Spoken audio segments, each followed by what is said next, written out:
हे दोस्तों, एक आदमी था जो बहुत अमीर था। उसके पास सब कुछ था पर फिर भी वो कभी खुश नहीं दिखता था। ये देखकर एक दिन ऑर्थर ने उससे पूछ लिया कि तुम्हारे पास तो बेसिकली सब कुछ है, फिर क्यों तुम हमेशा इतने सैड और टेंशन में दिखते हो। तब उस आदमी ने कहा, ये लग्जरी कार, बंगलो और पैसे होना क्या फायदे का जब मेरी वाइफ और मेरी फैमिली ही मुझसे प्यार नहीं करती। इंसान की जो दो सबसे डोमिनेटिंग इमोशंस है वो है लव एंड फियर। और मेरा पर्सनली मानना है कि लव की फीलिंग फियर से ज्यादा पावरफुल होती है। प्यार एक कमजोर इंसान को इतना पावरफुल बना सकता है कि वो अकेला पहाड़ तोड़ के उसमें से रास्ता बना दे, और दूसरी तरफ एक स्ट्रॉन्ग हेल्दी अमीर इंसान को इतना कमजोर बना दे कि वो खुद के हाथ से खुद का खाना भी ना खा पाए। मैं दूसरी फीलिंग्स का तो नहीं बोल सकता, बट हाँ, हर इंसान को अपनी लाइफ में प्यार की बहुत ज्यादा जरूरत होती है। भले से आपके पास सब कुछ हो, पर अगर आपको कोई प्यार करने वाला ही नहीं होगा तो आपको दुनिया एकदम वेस्ट और बेकार लगेगी। और भले से ये बात हम कभी बोले या ना बोले, बट हम सब अंदर से चाहते हैं कि हमें एटलीस्ट हमारी लाइफ के कुछ खास लोगों से बहुत सारा प्यार मिले, जैसे अपने पेरेंट्स या बच्चों का प्यार, अपनी लाइफ पार्टनर का प्यार और एंड में अपने दोस्तों का प्यार। ऑथर गैरी चैपमैन, जो कि मैरिज, फैमिली और रिलेशनशिप एक्सपर्ट है, वो बताते हैं कि हर इंसान के अंदर एक इमोशनल लव टैंक होता है जो और किसी चीज से नहीं, बस उन कुछ खास लोगों के प्यार से भरता है। जब तक उन्हें वो प्यार दिखता और मिलता रहता है तब तक वो इमोशनली और मेंटली स्टेबल रहते हैं, इन शॉर्ट खुश रहते हैं। पर जब वो प्यार मिलना बंद होने लगता है तो वो लव टैंक खाली होता जाता है। तब इंसान मेंटली और इमोशनली अनस्टेबल हो जाता है, उसे कुछ भी अच्छा नहीं लगता, वो फ्रस्ट्रेट होने लगता है। और एट द एंड जब वो लव टैंक पूरी तरीके से खाली हो जाती है तब रिलेशनशिप्स में सारी बड़ी प्रॉब्लम्स आना स्टार्ट होती है, लड़ाई, सैडनेस और बाकी सारी बुरी चीजें, जो एट द वर्स्ट केस धीरे धीरे प्यार को खत्म कर देती है और रिलेशनशिप्स को भी। हम सबको खुश रहने के लिए ये बहुत जरूरी है कि हमारा वो इमोशनल लव टैंक हमेशा थोड़ा तो भरा रहे, पर सैडली आजकल ज्यादातर लोगों को वो प्यार मिल नहीं पाता जो वो एक्सपेक्ट करते हैं। अब इसका रीजन ये नहीं है कि वो खास लोग हमसे प्यार नहीं करते, बल्कि एक सबसे बड़ा रीजन ये है कि ज्यादातर लोगों की प्यार की लैंग्वेज हमसे अलग होती है, जो हमें समझ नहीं आती, और इसीलिए हमें उनका प्यार कभी फील नहीं हो पाता। एग्जाम्पल, हम सबकी एक प्राइमरी लैंग्वेज होती है जिसे हम अपनी मदर टंग भी बोलते हैं, जो हमें सबसे ज्यादा बोलने और समझने कंफर्टेबल लगती है। हो सकता है हमें कोई दूसरी सेकेंडरी लैंग्वेज भी आती हो, जैसे इंग्लिश, मराठी, संस्कृत एक्सेट्रा, पर स्टिल हमें सबसे ज्यादा अच्छे से समझ हमारी मदर टंग ही आती है। ठीक इसी तरह हम सबकी प्यार की भी अलग अलग प्राइमरी लैंग्वेज होती है जो हमें सबसे ज्यादा अच्छे से समझ आती है, और यही प्राइमरी लैंग्वेज हमारे इमोशनल टैंक को सबसे अच्छे से फुल कर सकती है। प्यार की टोटल 5 लैंग्वेज होती है, और अगर आप चाहते हो आपका अपनी फैमिली और अपने पार्टनर के साथ रिलेशनशिप कभी खराब ना हो और बस अच्छा होते जाए, तो आपको इन 5 लैंग्वेजेस का पता होना चाहिए। आपको पता होना चाहिए कि इन 5 में से वो कौन सी एक लैंग्वेज है जो उनकी प्राइमरी लैंग्वेज है, जो उन्हें सबसे अच्छा फील कराती है।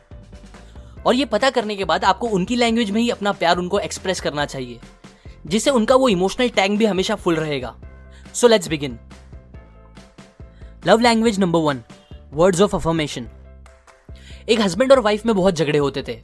हस्बैंड अपने हिसाब से वाइफ को खुश करने के लिए सब कुछ करता था। वो मेहनत से काम करके वाइफ को पैसे लाके देता, कभी कभी घर के थोड़े बहुत काम करके अपनी वाइफ की हेल्प भी कर देता था, जिसके लिए उसकी वाइफ उसको हमेशा रिस्पेक्ट करती थी। लेकिन इसके बाद भी वाइफ को कभी ये नहीं फील हो पाता था कि उसका हस्बैंड उसे प्यार करता है। इस बात से हस्बैंड को बहुत चिढ़ होती थी, लेकिन यहाँ वाइफ की कोई गलती नहीं थी। ये बात सच थी कि हस्बैंड सब कुछ करता था, पर प्रॉब्लम ये थी कि वो कभी अपनी वाइफ को ये नहीं बोलता था कि वो उससे कितना प्यार करता है, क्यों प्यार करता है। वो उसकी कभी तारीफ नहीं करता था। उसे लगता था ये सब बोलना और बताना बस मूवीज में अच्छा लगता है, और रियल लाइफ में ये सब चीज की जरूरत नहीं होती। मेन प्यार तो अपनी फैमिली की नीड्स को पूरा करना होता है, जो कि वो हमेशा करता था। अब ये बात इतनी ही स्टूपिड है जितना किसी मलयालम बोलने वाले इंसान को हिंदी में कोई बात समझाने की कोशिश करना, और फिर इस बात से गुस्सा भी होना कि आपके इतना अच्छा हिंदी बोलने के बाद भी उसे कोई बात समझ क्यों नहीं आई। सिमिलरली सच तो ये था कि उसकी वाइफ को प्यार फील करने के लिए और समझने के लिए वो बातें ही सबसे इंपॉर्टेंट थी। उसकी वाइफ की प्राइमरी लव लैंग्वेज थी वर्ड्स ऑफ अफर्मेशन, पर उसका हस्बैंड एक दूसरी लैंग्वेज में ही उसे अपना प्यार एक्सप्रेस कर रहा था। वर्ड्स ऑफ अफर्मेशन मतलब ऐसी चीजें बोलना जो तुम्हारे पार्टनर को बिल्ड करे और उसे अच्छा फील कराए। एग्जाम्पल, आई लव यू बोलना, क्यों आप उन्हें इतना प्यार करते हो ये बताना, और हमेशा बताते रहना, बोल के, लिख के या कैसे भी। उन्हें एनकरेज करने वाली बातें बोलना, कॉम्प्लीमेंट्स देना, उन्हें हमेशा हर छोटी बड़ी बातों के लिए अप्रिशिएट करना। जिन लोगों की ये प्राइमरी लव लैंग्वेज होती है, उन्हें आप जब भी वर्ड्स ऑफ अफर्मेशन बोलोगे तो उन्हें बहुत अच्छा फील होगा, और तभी उन्हें आपका रियल प्यार भी फील हो पाएगा। पर जब तक आप उन्हें ये सिंपल सी बातें नहीं बोलते, तब तक उन्हें आपका प्यार फील नहीं हो पाएगा, और ना ही उनका लव टैंक भरेगा। Love language number 2, quality time. जिन लोगों की प्राइमरी लव लैंग्वेज ये होती है, उन्हें आप अगर बोलोगे कि यू लुक ब्यूटीफुल या बताओगे how much you love them, तब उन्हें अच्छा तो लगेगा, पर बस इससे उनको आपका रियल प्यार फील नहीं होगा। बल्कि उन्हें वो प्यार फील होगा जब आप उनके साथ क्वालिटी टाइम स्पेंड करोगे। और क्वालिटी टाइम स्पेंड करने से मेरा मतलब ये नहीं है कि बस एक ही घर में साथ रह के कैसे भी टाइम स्पेंड कर देना, टीवी देखते देखते बातें करना या मोबाइल में लगे रह के उनकी बातें सुनना, ये सब नहीं। बल्कि क्वालिटी टाइम मतलब अपना पूरा अनडिवाइडेड अटेंशन बस उनको देना, उनके साथ उस मूवमेंट में प्रेजेंट होना, बातें करना और वो चीजें करना जो उनको पसंद हो, जैसे मे बी साथ में कुकिंग या पेंटिंग करना, बीच पे बैठे रह के बातें करना एक्सेट्रा। जब आप उनके साथ क्वालिटी टाइम बिताओगे तभी उन्हें वो लव फील होगा और तभी वो खुश रहेंगे। Love language number 3, receiving gifts. Gifts मिलना किसको पसंद नहीं है, और जिन लोगों की प्राइमरी लव लैंग्वेज ये होती है वो आपसे एक्सपेक्ट भी करते हैं कि आप कभी कभी तो एटलीस्ट उन्हें कुछ गिफ्ट्स दो। गिफ्ट्स एक्चुअल में बहुत स्पेशल होते हैं क्योंकि वो सामने वाले को ये फील कराते हैं कि आप उनके बारे में सोचते हो और वो लेते टाइम भी आप उनके बारे में ही सोच रहे थे। फिर जब भी कभी वो आपका गिफ्ट देखेंगे उन्हें ये याद आएगा कि आपने उन्हें याद किया था, जो कि बहुत अच्छी फीलिंग होती है उनके लिए। अब अगर आप ये सोच रहे हो कि मैं कहाँ हमेशा गिफ्ट दे सकता हूँ, मेरी तो फाइनेंशियल कंडीशन अच्छी नहीं है, ऐसा है वैसा है, तो पहली बात, आपको किसी ने नहीं कहा गिफ्ट महंगे होना जरूरी है या ऐसा कुछ। एक्चुअल में लोगों को लव फील कराना आपकी सोच से काफी सस्ता होता है। कुछ चॉकलेट्स, एक रोज, एक सिंपल सा कार्ड या ऐसा कोई भी छोटे मोटे गिफ्ट्स आपके पार्टनर का या आपके फैमिली मेंबर का पूरा दिन ब्यूटीफुल बना सकते हैं। अब अगर आप फाइनेंशियली अच्छे हो तो डेफिनेटली आपको अच्छे गिफ्ट्स भी देना चाहिए, लेकिन एट द एंड ये याद रखो कि आपके गिफ्ट्स की वैल्यू पैसों से मेजर नहीं होगी, बल्कि उसके पीछे की फीलिंग्स वो मेन चीज होगी जो लोगों को खुश करेगी। मैंने बहुत बार देखा है कि कुछ सस्ते से गिफ्ट्स लोगों के दिल के बहुत पास होते हैं, जिसे वो जिंदगी भर दूसरे किसी भी महंगी गिफ्ट से ज्यादा संभाल के रखते हैं। और बहुत बार तो गिफ्ट्स का मटेरियलिस्टिक होना भी जरूरी नहीं है, कभी कभी आपका टाइम और आपके एफर्ट्स भी उनके लिए गिफ्ट्स हो सकते हैं। सो एक हैबिट बना लो और अपने उन खास लोगों को, स्पेशली जिनकी लव लैंग्वेज ये है, उन्हें तो एटलीस्ट छोटे मोटे गिफ्ट्स देते रहो, या आपके रिलेशनशिप्स काफी स्ट्रॉन्ग कर देंगे। Love language number 4, acts of service.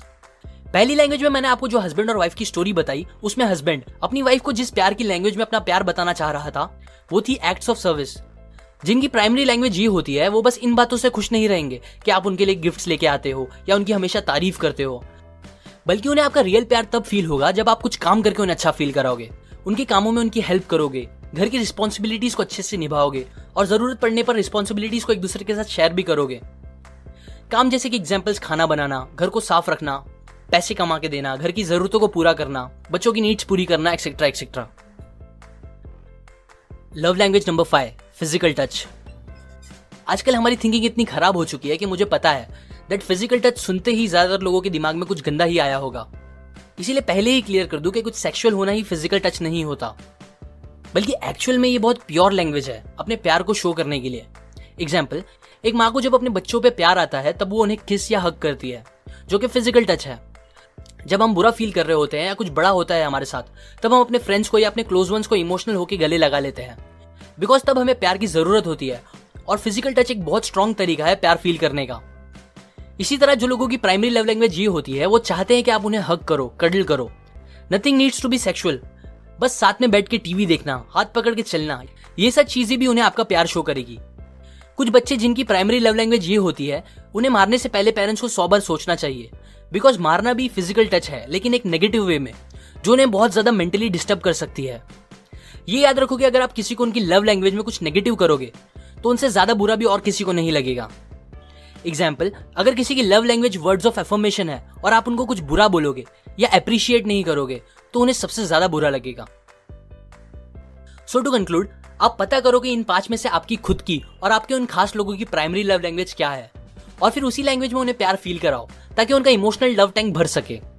आप कभी कभी इन सब 5 लैंग्वेज का यूज कर सकते हो, लेकिन सबसे ज्यादा आपको उनकी प्राइमरी लव लैंग्वेज का यूज करना चाहिए, बिकॉज वो ही सबसे ज्यादा इंपैक्ट करेगा और आपके रिलेशनशिप को उनके साथ अच्छा रखेगा।